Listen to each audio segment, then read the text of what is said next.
Bienvenidos, queridos estudiantes de tercero de secundaria, a esta su clase de Ciencias de la Naturaleza. Soy su maestra Yarleti Pérez y estaré acompañándolos en este proceso de enseñanza-aprendizaje. Vamos a iniciar, así que prepara tu espacio de trabajo. Ten a mano todos los materiales que necesites para emprender este conocimiento en esta nueva etapa de formación. Ahora sí, vamos a ver primero el siguiente video. Tú lo sabes, y yo también. Gracias al sentido del tacto podemos percibir el tamaño, la forma, la textura, dureza y la temperatura de los objetos. Y es precisamente cuando hacemos uso de este sentido que llevamos a nuestras manos múltiples virus y bacterias. Pero el problema radica en que puedes llevar estos microorganismos a otras partes de tu cuerpo. Se ha demostrado que nosotros, los seres humanos, nos tocamos la cara de 15 a 23 veces cada hora, lo cual aumenta la probabilidad de que aquellos virus y bacterias hagan contacto con los ojos, con la nariz o la boca, y en algunos casos podrían terminar en nuestro sistema digestivo, causando serias complicaciones de salud. Recomendación: lavarse bien las manos, tantas veces como sea necesario. Tú lo sabes, y yo también. Cuidemos nuestra salud y la de nuestros seres queridos.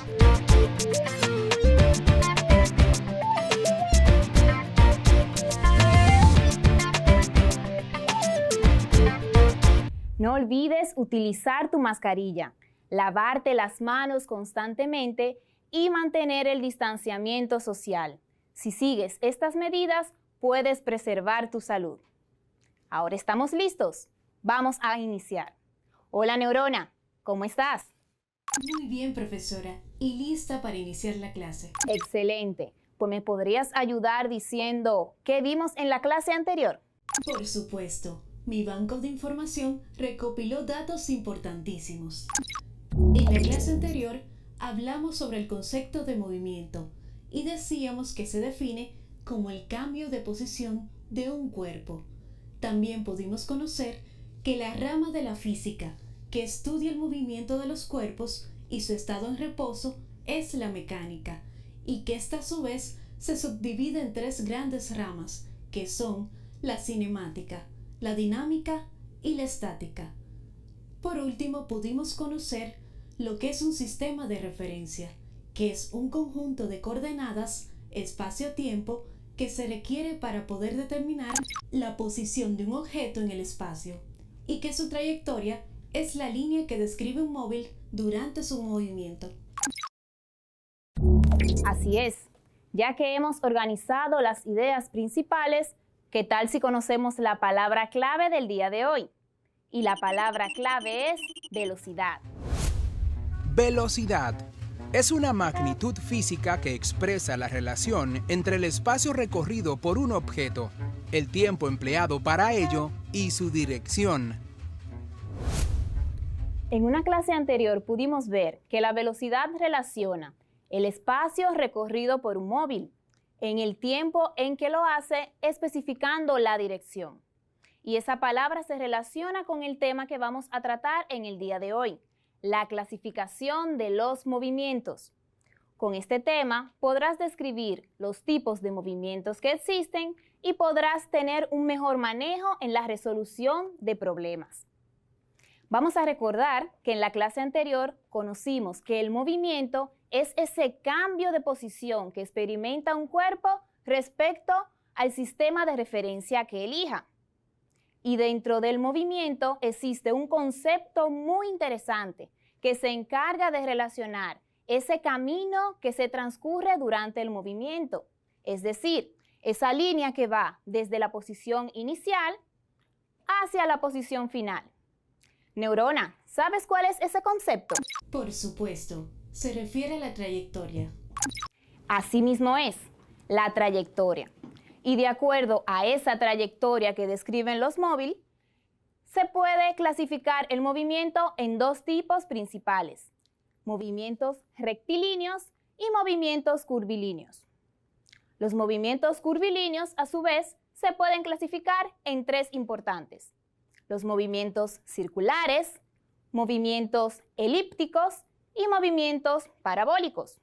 Vamos a conocer de qué tratan cada uno de estos movimientos. El movimiento circular describe una trayectoria en forma de círculo o circunferencia. Por ejemplo, esos movimientos que realizan los discos mediante están sonando las músicas. ¿Has visto ese equipo de música que presenta discos? Ese movimiento específicamente.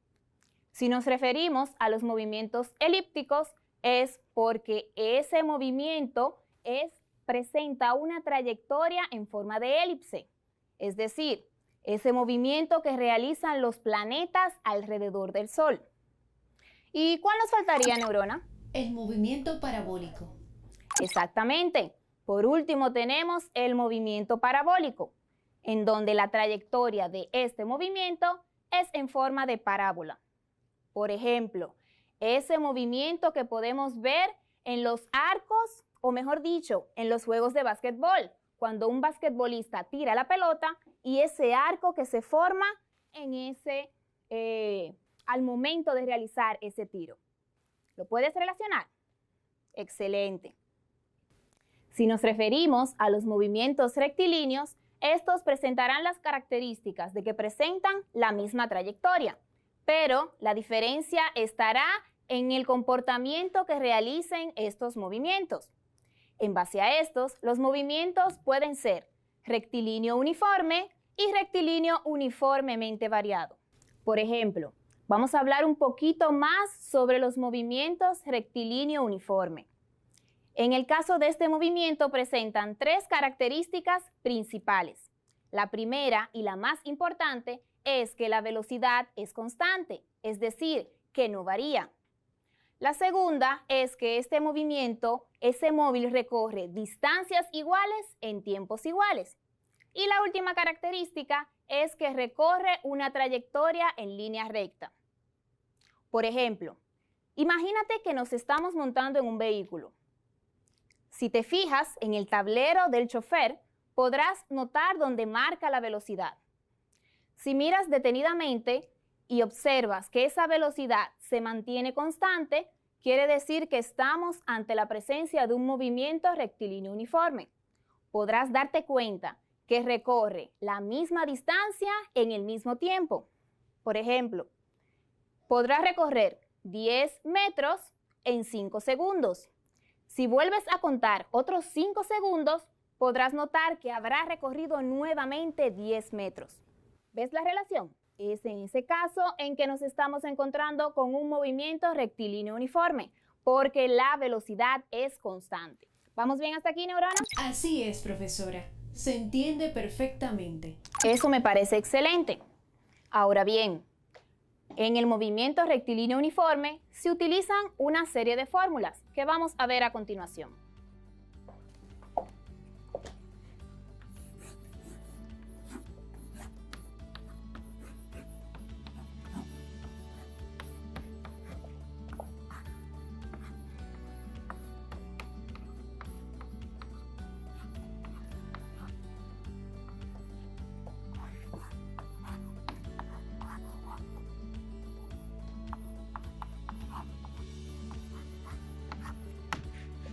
Las fórmulas que podemos utilizar en el movimiento rectilíneo uniforme son las siguientes.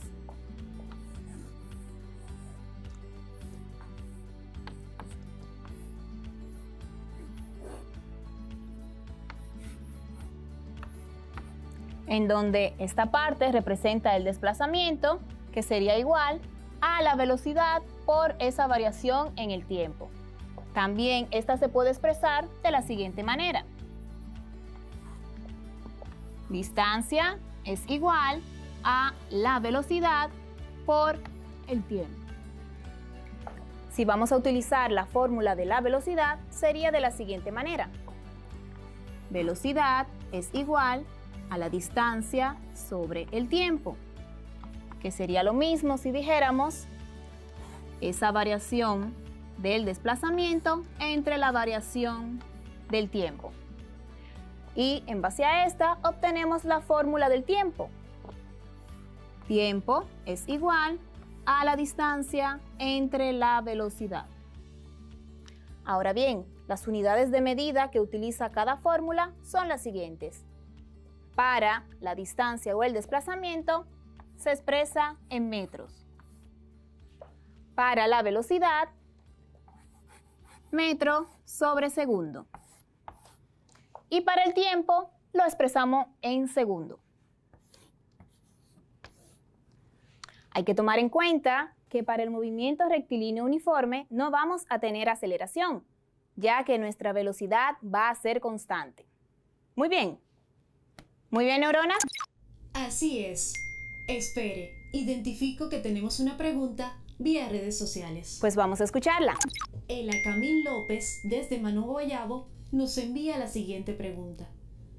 ¿Qué informaciones puedo obtener con las fórmulas del movimiento rectilíneo uniforme?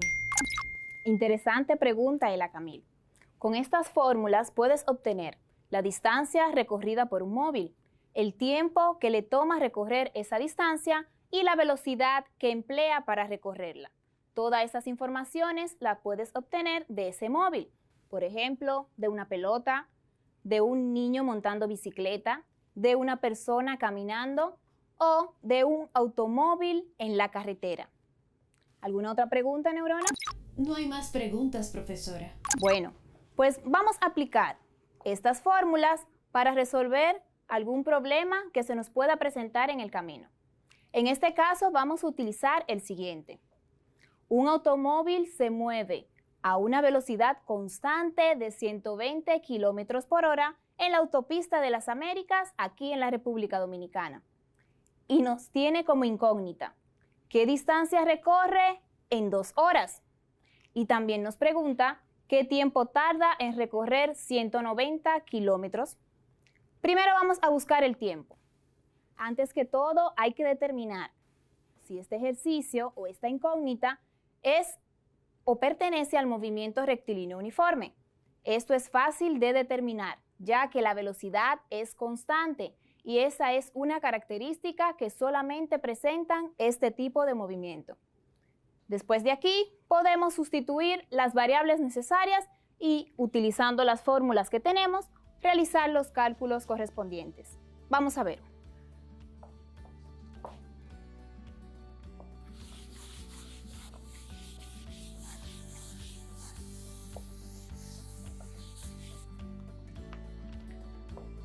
Vamos a organizar nuestros datos.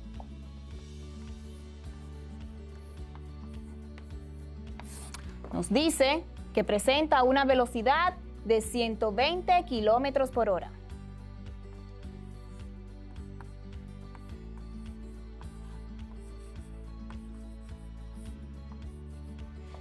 Y nos está preguntando qué distancia recorre en 2 horas, o sea que nos está dando el tiempo.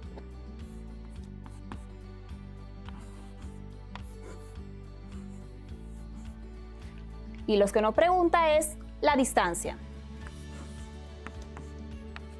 Entonces, a partir de aquí, vamos a utilizar la fórmula de la distancia, que corresponde a velocidad por tiempo. Y decimos lo siguiente. Distancia es igual a la velocidad por el tiempo. Vamos a sustituir los valores por las variables presentadas. Distancia es igual a 120 kilómetros por hora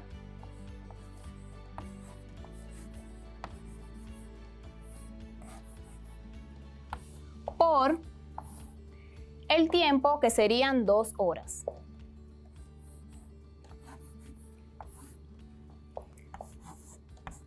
Neurona, ¿me puedes decir cuánto sería multiplicar 120 por 2? Por supuesto que sí. 120 por 2 es igual a 240. Excelente, serían 240. Vamos a eliminar esta hora que está dividiendo con esta que está multiplicando y nos quedaría como unidad el kilómetro. Como en el Sistema Internacional de Unidades hemos visto que la distancia se mide en metro, vamos a convertir este kilómetro a metro y sería de la siguiente manera. En un kilómetro hay 1000 metros. Simplemente sería multiplicar estos 240 kilómetros por 1000 metros. Y en este caso sería 240.000 metros.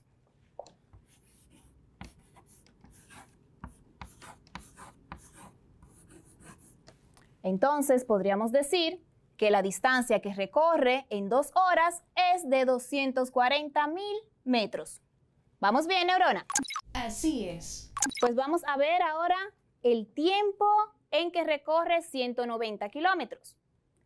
Toma los apuntes que necesites porque vamos a borrar la pizarra, ¿te parece?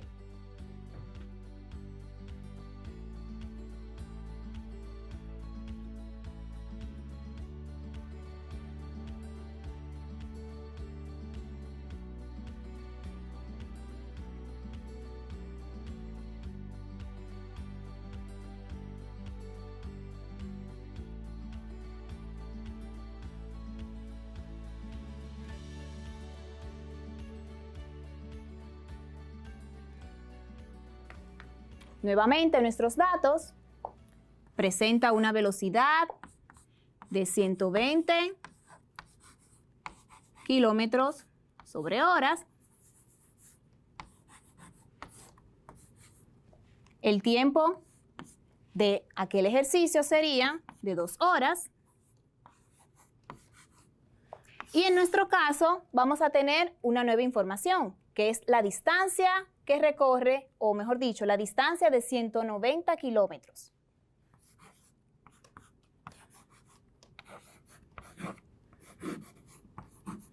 Y en este caso nos pregunta en qué tiempo recorre esa distancia. Vamos a utilizar la fórmula del tiempo, que sería tiempo es igual a la distancia entre la velocidad. Sustituimos nuevamente los valores. El tiempo es igual. La distancia son 190 kilómetros.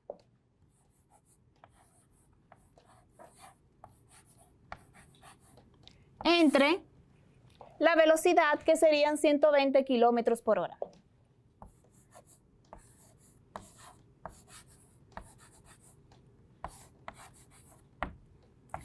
En este caso, neurona, si dividimos 190 entre 120, ¿cuánto nos daría? 1.583. Excelente. 1.583. Eliminamos los kilómetros y nos quedará la hora. O mejor dicho, la hora que está dividiendo pasará multiplicando.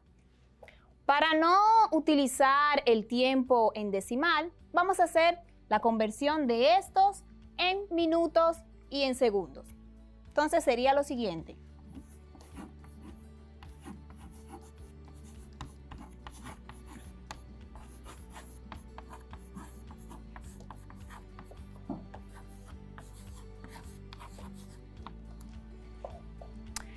El tiempo sería igual. Tenemos aquí una hora más, multiplicamos 583 por 60. ¿Por qué por 60? Porque en una hora tenemos 60 minutos.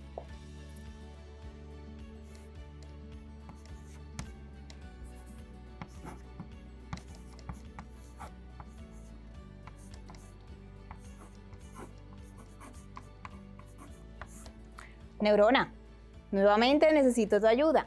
Si multiplicamos 0.583 por 60 minutos, ¿cuánto sería? Es igual a 1 hora 34 minutos. Perfecto. 1 hora, 34 minutos. Serían 34.98 minutos, neurona. En este caso todavía nos quedan decimales. Vamos a transformar esos decimales en segundos. Y sería de la siguiente manera. 1 hora, 34 minutos, más la multiplicación de esos 0.98 por 60. ¿Por qué por 60 nuevamente? Porque en 1 minuto hay 60 segundos.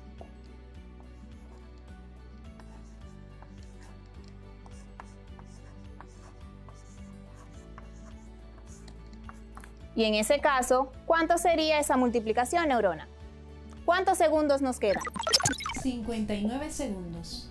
Excelente. En total, el tiempo que le tomó a ese vehículo recorrer 190 kilómetros es de 1 hora, 34 minutos y 59 segundos. ¿Entendiste, neurona? Así es, profesora. Espero que ustedes en su casa también hayan comprendido estos ejercicios. Pueden realizar diferentes cálculos, como por ejemplo, el tiempo que te tomas en ir de tu casa al colmado, o también en qué velocidad lo haces y la distancia que recorres. Pues neurona, ¿qué tal si realizamos una pequeña trivia? ¿Te parece? Me parece excelente. Te voy a mencionar 3 enunciados.